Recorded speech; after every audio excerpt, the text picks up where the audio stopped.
Friends, ചക്ക കൊണ്ട് ഇങ്ങനൊരു ഐറ്റം നിങ്ങൾ ഉണ്ടാക്കി കഴിച്ചിട്ടുണ്ടോ? ഇല്ലെങ്കിൽ ഉണ്ടാക്കി നോക്കണം കേട്ടോ. അടിപൊളി ഐറ്റമാണ്, അപാര രുചിയാണ്. നല്ല അടിപൊളി പോത്തിൻ്റെ എല്ല് കിട്ടിയിട്ടുണ്ട് കേട്ടോ, അതുപോലെ ചക്കയും കിട്ടിയിട്ടുണ്ട്. അപ്പോൾ ഇത് വെച്ച് നമ്മൾ അടിപൊളി ഒരു ചക്ക ബിരിയാണി ചെയ്യാൻ പോവാം.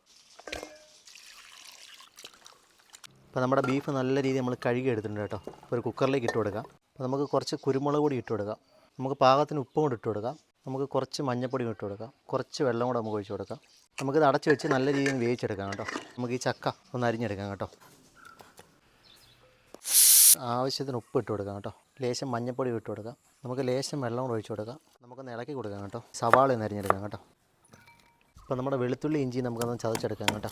പാത്രം വെച്ച് കൊടുക്കാം. നമുക്ക് കുറച്ച് വെളിച്ചെണ്ണ ഒഴിച്ച് കൊടുക്കാം. നമുക്ക് വെളുത്തുള്ളി ഇഞ്ചി ചതച്ച് വെച്ച് ഇട്ട് കൊടുക്കാം. സവാളയും കൂടി ഇട്ട് കൊടുക്കാം കേട്ടോ. നമുക്ക് ലേശം ഉപ്പ് ഇട്ട് കൊടുക്കാം കേട്ടോ. മുളക് പൊടി ഇട്ട് കൊടുക്കാം. ഗരം മസാല ഇട്ട് കൊടുക്കാം. അപ്പോൾ നമ്മുടെ വേവിച്ച് വെച്ചിട്ട് നമുക്ക് ചക്കയും കൂടി ഇട്ട് കൊടുക്കാം കേട്ടോ. എല്ല് നമുക്ക് ഇട്ട് കൊടുക്കാം കേട്ടോ. അപ്പോൾ നമുക്ക് എങ്ങനെയൊന്ന് കഴിച്ച് നോക്കാം കേട്ടോ. അടിപൊളിയോ? വീഡിയോ ഇഷ്ടപ്പെട്ടുള്ള ചാനൽ ലൈക്ക് ചെയ്യാനും ഷെയർ ചെയ്യാനും മറക്കല്ലേ. താങ്ക്